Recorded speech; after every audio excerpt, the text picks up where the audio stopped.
la semana pasada se hablaba lo del parol humanitario. Esto parece crónica de una situación anunciada, ¿no? Porque se detectaron fraudes y se hizo una serie de suspensión, pero después había una serie de excepciones. Por eso, cuando se presentan estas noticias, pues vamos a aclararlas un poco para entender qué es lo que está sucediendo. Y qué mejor que el abogado Ángel Leal, que está en línea con nosotros para hablarnos un poco de ese tema.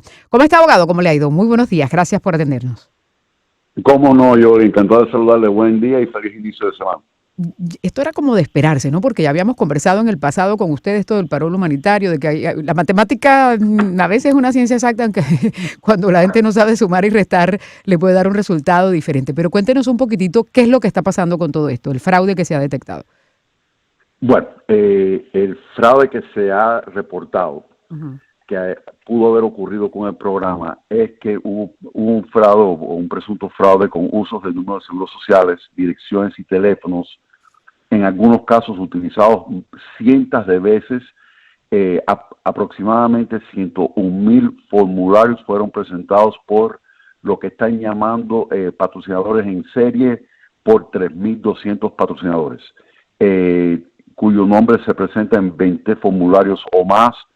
También determinaron, o sea, reportado que 24 de los 1,000 números de seguros sociales más utilizados correspondían a una persona ya fallecida, que 100 de las direcciones físicas más utilizadas, se utilizaron entre 124 y 739 veces en más de 19,000 formularios.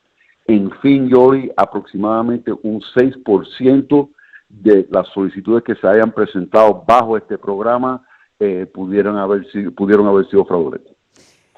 Abogado, a veces el ser humano es increíble, ¿verdad? Porque las personas que están involucradas en ese fraude automáticamente les van a eliminar el programa, ¿no? Me imagino que eso funciona así hasta que se pruebe, pero hablando ya un poco más avanzado de lo que va a suceder. Si a alguien le encuentran eso, que hay una irregularidad, ¿ya queda descalificado o no?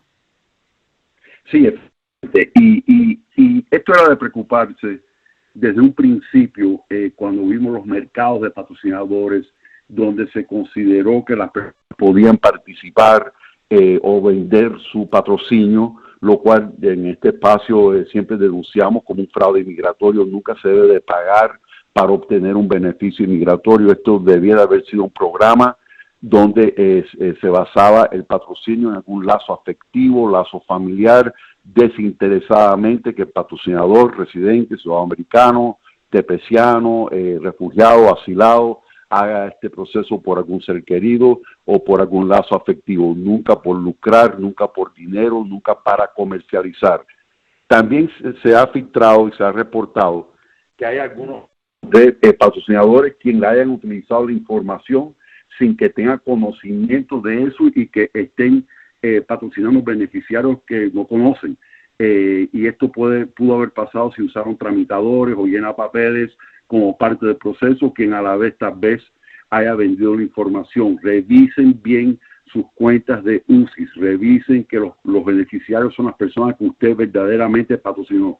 Si usted considera que su información fue utilizada o su cuenta fue hackeada, pueden llamar a CBP One al 877-227-5511. 877-227-5511. Pueden llamar al Servicio de Inmigración 800-375-5283, 800-375-5283, y hay un correo electrónico que es usa.gov/es/estafas-trámites-migratorios. Yo le paso esto ahora a Valentina para que se pasara a la audiencia, pero si usted considera que le hayan utilizado sin su consentimiento información suya para patrocinar personas que no tienen nada que ver con usted, pueden denunciarlo para que no lo impliquen en el fraude. ¿Y cómo se da cuenta la persona que lo utilizaron, abogado? Es inquietud ¿Ah? Entrando en su cuenta, porque cada cuenta de UCI requiere un correo electrónico y una contraseña. Entonces, ¿qué pasa? Que muchas personas acudieron lastimosamente a tramitadores, a llenar papeles que tal vez hayan adquirido o tal vez hayan hackeado la cuenta. Pero el caso es de que he escuchado algunos casos de personas quien genuinamente patrocinaron a un ser querido y resulta ser que cuando revisan sus cuentas ven que hay dos personas más de Nicaragua, por ejemplo, y la persona es cubana, que en realidad no patrocinaron y que por lo tanto consideran de que le utilizaron la información. Así que revisen bien sus cuentas de UCIS, a los patrocinadores que nos estén escuchando, para asegurarse de que no hayan utilizado su información para beneficiarios con quien usted no tiene alguna conexión. Increíble que esto suceda, pero ya lo habíamos conversado en el pasado, ¿verdad, abogado? Porque había como Sí. una avalancha de gente calificando y aplicando. Entonces, ¿esto qué daño le hace al programa como tal? Porque se paralizó, pero hay ahora unas excepciones, ¿no? Sí, básicamente, finalmente después, esto empezó el 8 de julio, empezaron a suspender los permisos de viaje más o menos por el 18 de julio. Nunca lo anunciaron oficialmente hasta que se filtró la noticia.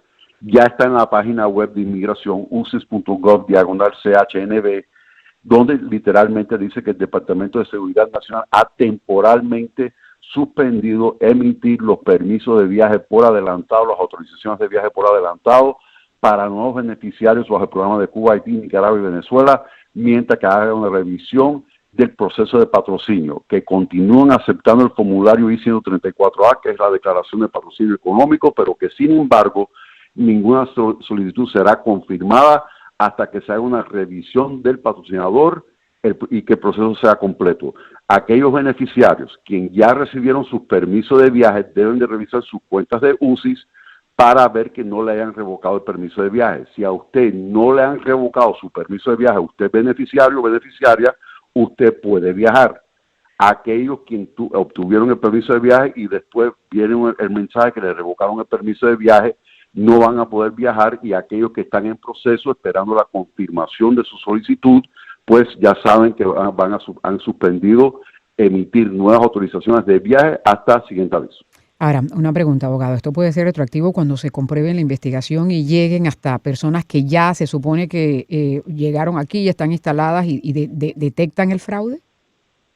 Sí, el enfoque de la investigación claramente son los patrocinadores. Uh-huh. Y diría yo los patrocinadores quienes trataron de lucrar con este programa. También diría aquellos patrocinadores que lastimosamente hayan acudido a documentación falsa para demostrar la solvencia económica para poder patrocinar a las personas. Y lo que acabamos de describir, personas que le hayan utilizado información, tal vez sin conocimiento de la persona, pudieran haber casos inclusive de personas que hayan vendido información, y eso sería parte del fraude. Aquí hay dos posibles delitos: un fraude inmigratorio y el fraude o el delito de presentar documentación falsa al gobierno federal o al Departamento de Seguridad Nacional.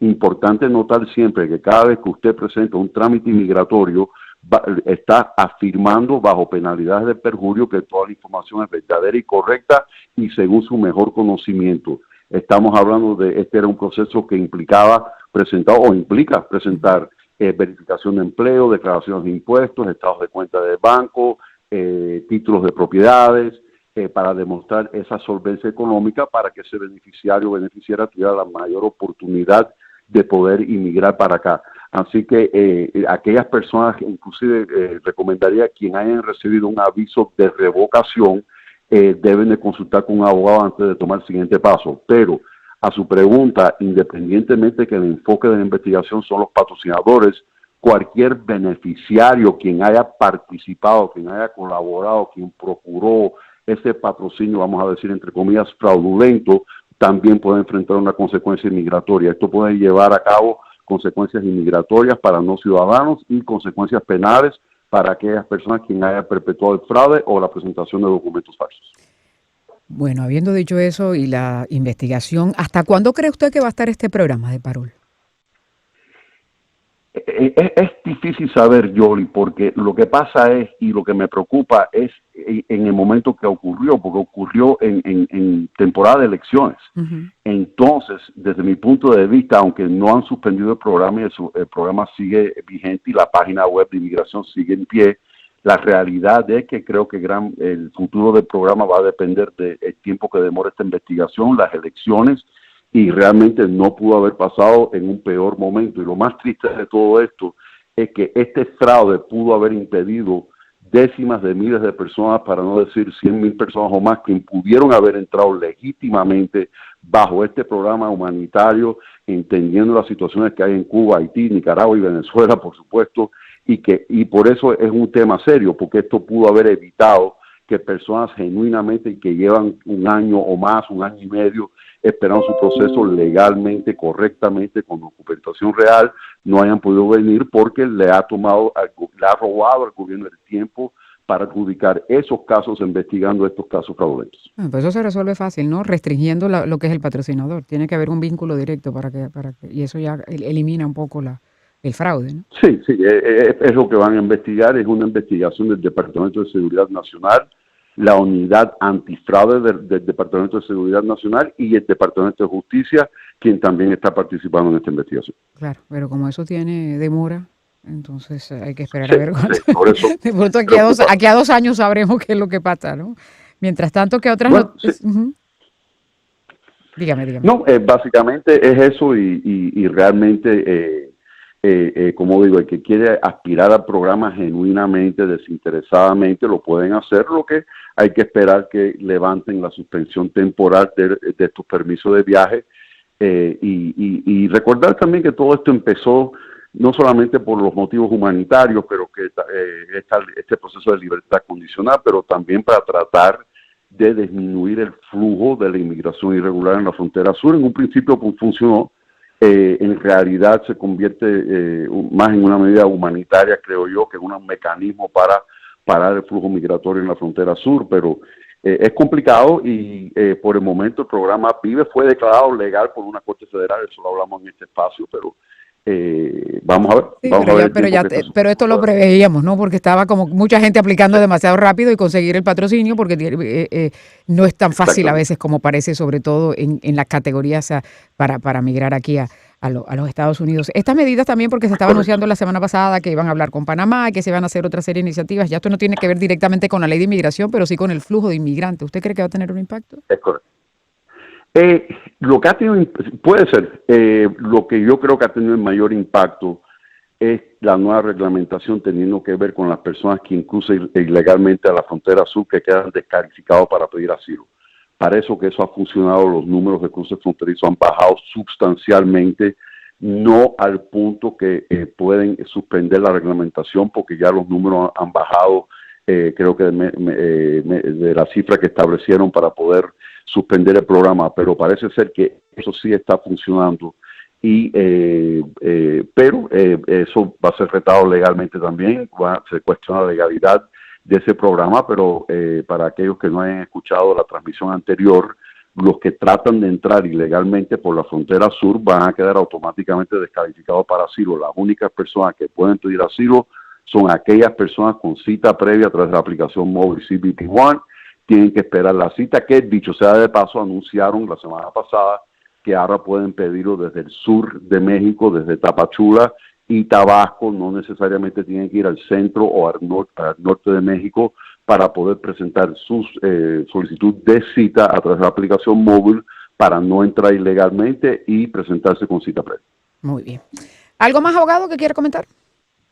Bueno, referente a los pasaportes venezolanos, se publicó recientemente de que lo habían extendido 10 años para aquellas personas cuyos pasaportes se presentaron o se emitieron antes del 25 de junio de 2024. Sin embargo, también sabemos de que ahora el régimen está anulando ciertos pasaportes o pasaportes de ciertas personas quien consideran opositores al régimen, pero esa es una noticia importante tanto para lo de paro humanitario como para los que tienen TPS, los venezolanos que no han podido viajar porque no tienen un pasaporte vigente. Este decreto de la Asamblea Nacional del 25 de junio que extiende el pasaporte por 10 años de la fecha de vencimiento que esté imprimida en el pasaporte o la última prórroga, lo que sea más tiempo, puede beneficiar mucho a los venezolanos, pero sí aclaro que cualquier venezolano que esté aquí con TPS, tal vez corte o asilo pendiente, consulte con un abogado antes de viajar. Eso es complicado y no queremos que la persona se autodeporte. Muy bien, válida esa información, porque en Venezuela no se sabe, ¿no? Amanecen con una cosa y después cambian el régimen. Abogado, muchas gracias como siempre por estar aquí con nosotros. Muchas gracias por la invitación. Muy amable. Un placer. Igual.